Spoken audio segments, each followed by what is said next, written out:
నిజంగా జరిగిందేనండి. నేను సృష్టించింది కాదండి. నిజంగా జరిగిందే ఇది. ఒక ఊరిలో పాపం ఒక తల్లిదండ్రులకి ఒక బాబు ఉన్నాడండి. 6 ఇయర్స్ బాబు. ఏవండి ఆ బాబు మానసికంగా బ్రెయిన్ ఎదగలేదండి.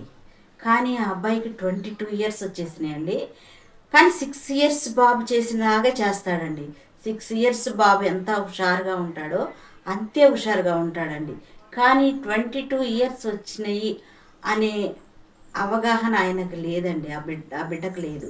కాబట్టి ఆ బిడ్డని వాళ్ళు ఏం చేశారంటే మేము గారం చేస్తున్నామేమో అని చాలా బాధపడుతున్నారండి. ఈ బిడ్డ మారితే బాగుండు, గారం ఎక్కువైపోయిందేమో అని ఆ తల్లిదండ్రులు అనుకుంటున్నారండి. తల్లిదండ్రులు అనుకుంటుంటే అలాగే అమలక్కలు ఉంటారు కదండి, ఫలానా దగ్గర మంచి వికలాంగుల హాస్టల్ ఒకటి ఉంది, ఆశ్రమము హాస్టల్లో ఏదో అంటారు కదండి, అది ఉంది, మీరు దాంట్లో జాయిన్ చేయండి, బాగా చూసుకుంటారు, మంచిగా మారతారు అని చెప్తే పాపం మా తండ్రి ఏం చేశాడండి, తీసుకెళ్ళి మే 15న ఎప్పుడో జాయిన్ చేశారండి. మొన్న మే 15నే జాయిన్ చేశారండి.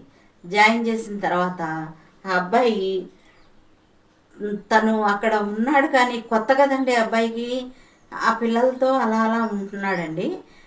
ఒకరోజు ఏమైందంటండి, ఆ యొక్క హాస్టల్లో ఉన్న బిడ్డలందరినీ తీసుకొని వారు ఎక్కడికో వెళ్ళిపోయారండి. అక్కడ ఉన్న వాళ్ళందరూ, అక్కడ ఉన్నది ఎవరంటే ఆయాలు, వంట చేసేవాళ్ళు, అక్కడ సిబ్బంది ఉంటుంది కదండి, ఆ సిబ్బంది మాత్రమే ఉన్నారండి. ఈ యొక్క అబ్బాయిని ఒక్కడనే వదిలేసి వాళ్ళు వెళ్ళిపోయారండి. ఎవ్వరు లేరు కదండి.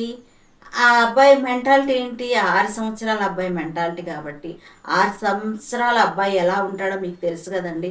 గారం చేస్తాడు, మారం చేస్తాడు, అల్లరి చేస్తాడు, అలాంటి అన్ని లక్షణాలు అబ్బాయికి ఉన్నాయండి. వదిలేసి వెళ్ళిపోతే ఈ అబ్బాయి ఏడవటం మొదలుపెట్టాడండి. అరవటం మొదలుపెట్టాడు. ఏంటంటే నన్ను ఒక్కడనే వదిలేసి వెళ్ళారని అరవటం మొదలుపెట్టాడండి. చూస్తున్నారండి వాళ్ళు.